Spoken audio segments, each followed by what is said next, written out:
And just like you were saying about we're stewards of our investor partners' money. That's also important on the walkthrough to understand, do that fit our culture? Would that fit our, work ethic and what we expect from them? Hey guys, welcome to our webinar. And for this episode, we are going to talk about the deal that we have on the contract in Northeast Alabama. And we're currently in the due diligence phase. We're really excited. So far, everything's still checking out, looking positive. And the plan for today is to talk about the walkthrough. It's coming up, so we just want to chat about it. As always, I'm here with my partner, Tim Woodbridge and Matthias Gruenwald. How are you doing, guys? Doing great. Good, thank you. Thanks, Vinny. Yeah, feeling good. So this webinar is just to talk about the walkthrough plans. But before we get to that, let's just do a brief recap of the opportunity. So this is a 5-part portfolio, 283 lots in Northeast Alabama near the Birmingham market. So 5 parks, and they're mostly within 30 minutes drive from one another.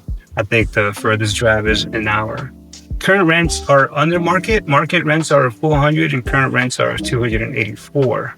So the plan is to bring rents up to market, infill, and bring expenses down. So like I said, things are still checking out. Everything's still positive and we're moving forward. So let's talk about this walkthrough.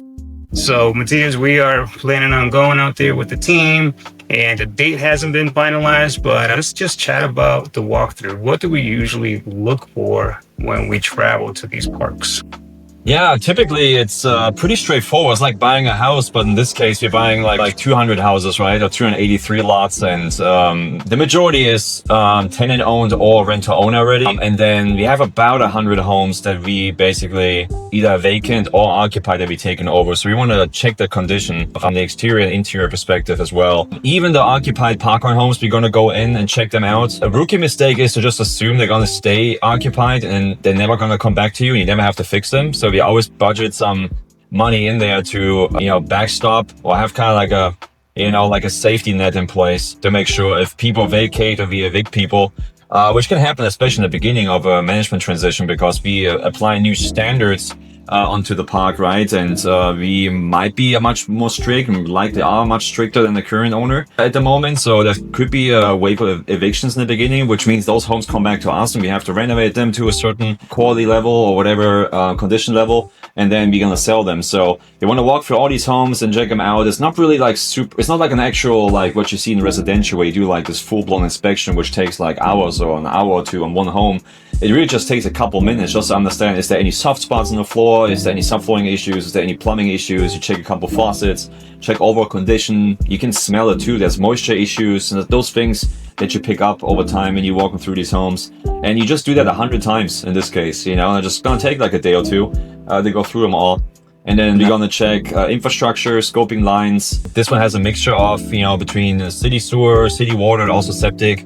We want to check the condition of the pipes, confirm the actual material of the pipes and what materials are being used or have been used. The current owner, the seller, has been doing a lot of capex already on fixing or replacing sewage pipes. We want to make sure that this has been done properly as well and check that out. And also, just checking overall lot counts, because you think if somebody's a sophisticated operator, you might think, yeah, what, I sell 283 lots, I have to count them. But you have to be surprised when you talk to other operators that buying parks from sophisticated operators that sometimes the count is off. And they can really put a kink in your business plan if you also have like 5 or 10 homes missing, or you're assuming you have, in this case, we have 41 vacant homes that they're all like usable. That there might be like 5 or 6 that have to be demoed. They're not salvageable. And I kind of have to pivot on your business plan. And maybe we're gonna just assume we're gonna demo them for $5,000 each and then put new homes in instead. So it changes the business plan slightly. So those are the things we're gonna figure out while we're there, and you get a really good feel and a pulse of the property. You talk to the tenants because you do the walkthrough. We always ask, is there any leaks on the home? Is there anything that you can think of that's not working right? How our maintenance requests are being handled, etc., especially in the park-owned homes. And nobody's more honest than a pissed off tenant from what we experienced in the past. So that's my favorite time in due diligence, talk to these tenants and see what is going wrong, what's going right, etc. And so then you get a really good pulse of the property. And yeah, this is basically it. And of course, it's going to take some time, obviously, to go through all that stuff. And then at that point, we're going to create our underwriting version 2.0, because there's always going to be some changes where we say like, oh, we have to do some park upgrades here, and tenants keep complaining about, you know, there needs, I don't know, this road needs fixing, or this area needs fixing, whatever it is. We bake that into the underwriting, right, as well. And then sometimes we think like, hey, these homes are in really good condition. We can actually dial down the capex, because we don't need $10,000 on average on every vacant home, maybe only $7,500. That makes a big difference on 41 vacant homes. So this little fine-tuning piece when we come out of DD is really important to also nail down how much capital we need to raise for this deal, which then opens up the offering to our investors, because we know how much money we exactly need. So yeah, this is how it's going to work. It's pretty straightforward. It's just a lot of work. That's why we go there with an entire team. Vinny and I are going to go there, and another partner of our team going to go there. That's heavily involved on the due diligence side. And then more eyes, the better. We even meet a seller on site and, you know, talk to him. He's going to meet us there. We're going to have contractors on site. We talk to the on-site manager and the maintenance manager and get to know them. That's also important on the walkthrough, to understand, do they fit our culture? Would they fit our, you know, work ethic and what we expect from them? Are they used to the strategies that we are deploying with, like rent to own, infilling homes? Do they have experience with that? There's a lot of little things, like a lot of asking questions. We not talk much that day. We listening. It's all about listening on those days. That's a really good summary. Can you tell our viewers and listeners, something that comes up often is when the seller says, do you really have to look at all these homes? Because, you know, it's 100 plus homes, right? What is our standard answer for that? Yes. Yeah. Yes. I'm buying 100 homes and I want to see them all. Yes, exactly. Yes. That's what we're doing. That's the least thing we can do for our investors. We are a shepherd of their money. We're gonna use investors' capital and also our own capital to buy a park and homes. Yes, we want to see them all. I know it's a logistical nightmare. That's where I come from, and they even say it is logistically challenging. I know it is, but we need to do it. Period. There's no question about it. Are we gonna have maybe an issue to get a tenant on the door or 1 or 2 homes? That's fine, but at least I got a sample size 98 out of 100 and not 50 out of 100. So those 2 homes not gonna crash the deal if they're all of a sudden like in a horrific shape. But I want to see the majority, like the vast majority of it. So unfortunately, the seller is not really happy about that, because they have to collect a lot of keys and have to do a lot of notices and knock on a lot of doors for us. But unfortunately, it's part of the process, you know. And ultimately, it gets him paid in the end, because he's selling the homes and selling the park. So sorry, but not sorry. You gotta do it. I mean, to your point, after the walkthrough, we have a really good idea whether we're going to move forward, right? Because we do the underwriting 2.0, and then we know whether the numbers still match up. Because everything looks great on paper, right? But once you get there and you actually look at the property, and like you said, some homes may not need that much work, and some homes may need a lot more money, right? So after the walkthrough, that's when we have a really good idea of whether we're going to pursue the deal or not. Exactly right. So Tim, what would be a showstopper for this walkthrough? We get there, what would we find in order to say, you know what, this is not something that meets our criteria?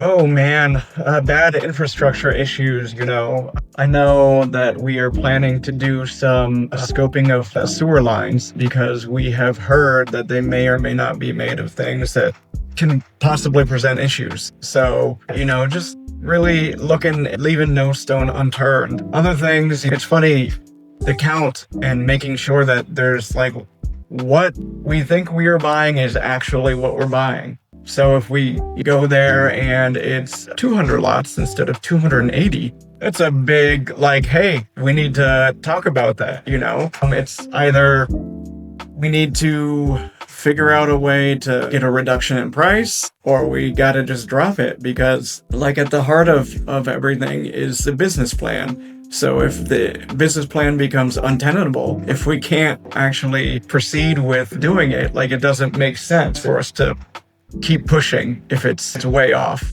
I don't think any of that will happen, but it's always something in our minds. And, you know, I'm really proud of this team and how, especially Matthias, you know, is always updating the underwriting so it's close to reality as possible. Nothing's 100% foolproof. Nothing's going to go 100% according to plan. But we're always, adjusting as we go with more information that we get in. Just like you were saying about we're stewards of our investor partners' money, that's a big part of it. We don't blow smoke. We don't make up stuff. We say, okay, here's the business plan. Here's everything we know. Is this realistic to happen? And if it's not, then we don't go through. Simple as that.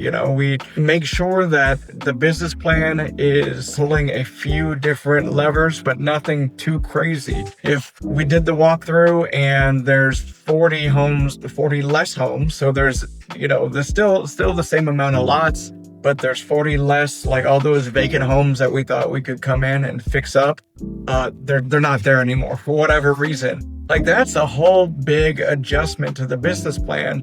And it might not be something we'd even want to tackle because, we don't do heavy infill. We do light infill. We don't like going and doing things that needs us to do too many different levers where there's possibility of failure at so many different points. Like, we like simple business plans. So yeah, stuff like that, man, that can totally ruin what looks good on paper.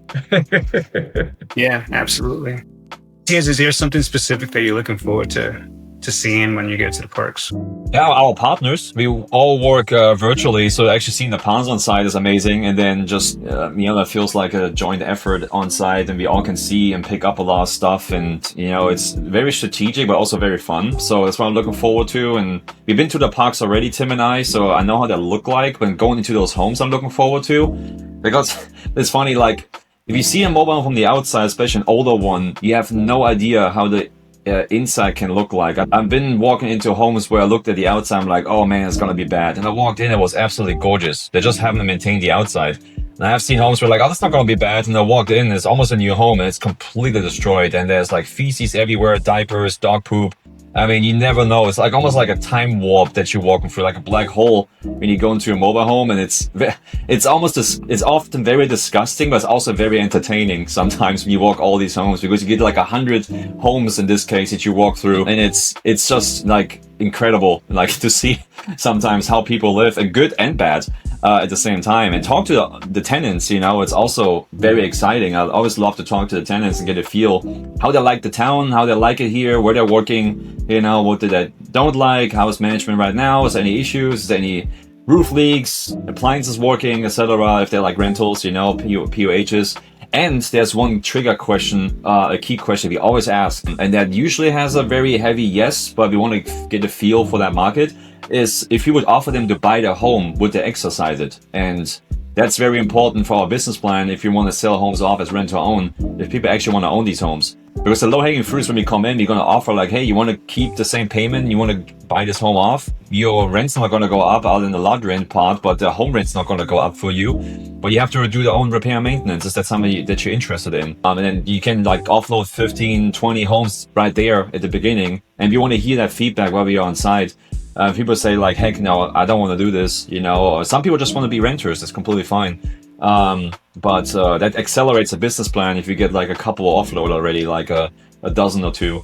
So that question is, I'm looking forward to getting feedback there, because that's a new market for us. It's a growing market. It's a good market. And I'm really interested to see what the people say. So I'm excited about it. Yeah, as you were talking about what we get exposed to when we do these walkthroughs, I always thinking about the WCG reality TV. That we were yeah, that would be something, right? yeah. Sometimes that should be a Netflix show. We should put like body cameras on and just film it, and it's incredible sometimes what you see. So Tim, and you and Matthias, you drove the parks, right? I think that's something that we like doing before we even go under contract. You want to be able to get to the property and just get some preliminary views and thoughts. What were your initial thoughts when you drove around these parks?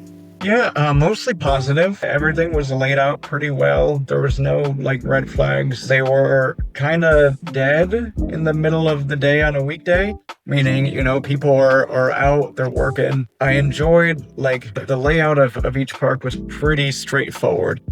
Sometimes you go through parks and it's super convoluted, and it's like, why did they make it like this? But everything seemed very intentionally laid out. And yeah, I mean, the areas were nice, not metropolises, but, there's nice secondary markets where there's life in all the towns. It's not the same as being there. I think it's fun. I think you get in-depth knowledge of the park, right? Which you don't get on paper, right? And like you said, talking to the tenants, because you get a good feel for the community and the culture that they have. Sometimes you find a lot more opportunities, right? In terms of adding value to the park, you get ideas from tenants that you were not really planning on initially. So yes, I think it's great that everything's still pinning out and everything's still positive, and the next step is a critical one, right? Doing the walkthrough.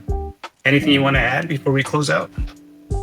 No, I think we got this nailed down the next 2 weeks, and then of course we're gonna keep everybody updated, all the investors, and look forward to more updates as we're discovering more. We're gonna put some more content out there to keep you guys posted on the progress here. But so far everything looks great. Looking forward to go inside, look at the condition of the homes, and then hopefully make this an official offering for everybody. Yeah, absolutely. Tim, welcome back. Any final thoughts? I am back. Final thoughts. I'm looking forward to taking this one down and, operating it well. And it's interesting, like there's so many things, so many possibilities right now. But until we're in it, we're operating. It's like that's when we'll really be able to figure out, how do we make this deal shine? How do we make things better? And like, what are things that we can't see today that can possibly, elevate this deal even further? So that's what I like. It's like a puzzle, Yeah, absolutely. So guys, as you can see, we're still excited about the deal. As always, when we go under contract, we want to keep you updated on what's going on every step of the way, the good, the bad, and the ugly, right? So if everything is positive and pans out, then we'll go, we'll close and you'll be in the loop.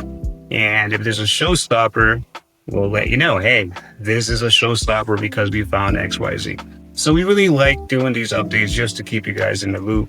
And as always, if you guys have any questions, and maybe not even about this particular park, but in general, right? Our business plans, how we operate, why mobile home parks, feel free to reach out. You'll have the contact info below this video, and feel free to reach out. We're always available to chat, to connect, and to share what we're doing, right? So with that said, thank you so much for taking the time to be with us. I know you guys are busy. And we'll keep you updated, and we'll talk soon. You have a great one. Thank you. Thank you.